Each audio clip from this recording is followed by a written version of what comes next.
Les contes. Fou. Dayla.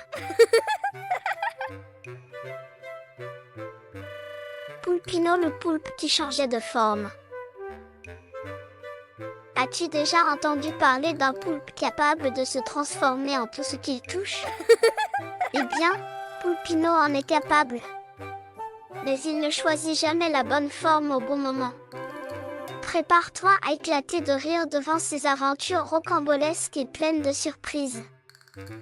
Poulpino, le poulpe rose le plus maladroit de l'océan, vivait dans une petite grotte remplie de trésors marins qu'il collectait. Mais il avait un pouvoir spécial. Chaque fois qu'il touchait quelque chose, il prenait instantanément sa forme. Ses voisins sous-marins ne savaient jamais à quoi s'attendre avec lui, mais ils savaient que cela allait être hilarant. Un matin, en ramassant un coquillage brillant, Poulpino déclara fièrement: « Aujourd'hui, je vais prouver que je suis le plus grand héros de l'océan. » Mais lorsqu'il ramassa le coquillage, plop, il devint un coquillage géant. Sardine, sa meilleure amie moqueuse, éclata de rire. « Bravo Poulpino, tu es le plus beau coquillage. Et aussi le plus inutile. » Gêné, Poulpino retrouva sa forme normale et nagea rapidement jusqu'au marché sous-marin pour prouver sa valeur. En chemin, il croisa Bernard le crabe grincheux, qui portait un panier rempli d'algues. « Attention où tu vas, Poulpino !» grogna Bernard. Distrait, Poulpino heurta une pastèque posée sur un étal. Plop! Le voilà transformé en une pastèque géante. Une pastèque qui nage? Qui a vu ça? Cria Bernard en lâchant son panier, ce qui déclencha une avalanche d'algues glissantes. Les algues glissèrent partout, et Poulpino en pastèque roula à travers le marché, percutant des étals de fruits de mer et un stand de glace. Sardine, toujours là pour se moquer, commenta: « Eh bien, si tu voulais être le roi des fruits, c'est réussi. » Après avoir causé un chaos total au marché, Poulpino décida de se rendre à l'école des poissons pour montrer qu'il pouvait être utile. « Je vais impressionner tout le monde avec mon intelligence, » pensa-t-il. Mais en entrant dans la classe, il toucha accidentellement un globe terrestre sous-marin. Plop! Il devint un globe géant flottant au milieu des élèves. « Regardez! C'est une carte vivante !» cria un poisson clown en riant. Les élèves commencèrent à tourner Poulpino pour chercher leur maison sur son corps globe. Mais lorsqu'un petit crabe tira trop fort sur une de ses tentacules, Poulpino perdit l'équilibre et heurta un aquarium rempli de mini-méduses.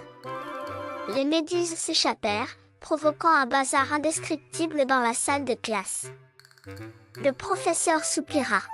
« Poulpino, je crois que l'école n'est pas faite pour toi. » Ou l'inverse. Humilié mais déterminé, Poulpino continua son aventure. Il entendit parler d'un concours de danse dans la grande salle de corail et décida d'y participer. « C'est ma chance de briller, » pensa-t-il. Mais au lieu de se transformer en étoile disco, il toucha une vieille baignoire décorative près de la scène. Plop! Il devint une baignoire géante remplie de mousse. Les danseurs, confus mais amusés, commencèrent à plonger dans la baignoire, transformant la compétition en un bain collectif. Le jury, impressionné par la créativité involontaire de Poulpino, lui donna le prix spécial du meilleur spectacle inattendu.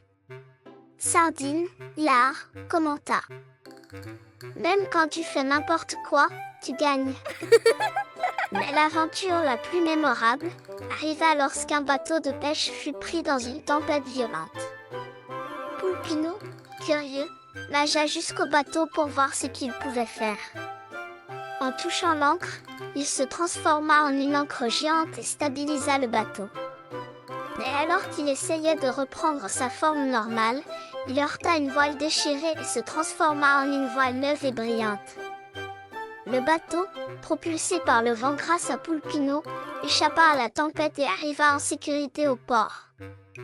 Les pêcheurs, émerveillés, crièrent « Merci mystérieux sauveur !»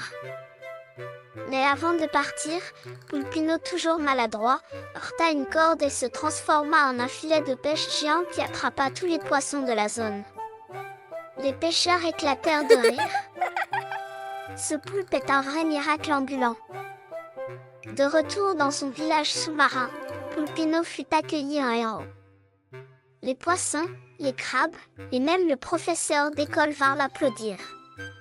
Sardine, moqueuse mais fière, déclara « Tu es peut-être le plus maladroit, mais tu es notre Poulpino. » Mais alors qu'il essayait de se poser tranquillement sur un rocher, il toucha un coquillage brillant.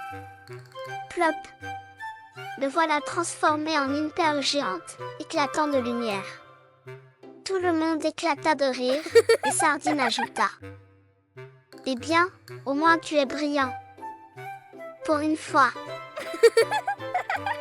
Et toi? Que ferais-tu si tu pouvais te transformer en tout ce que tu touches? Les contes. Fou. Daïla.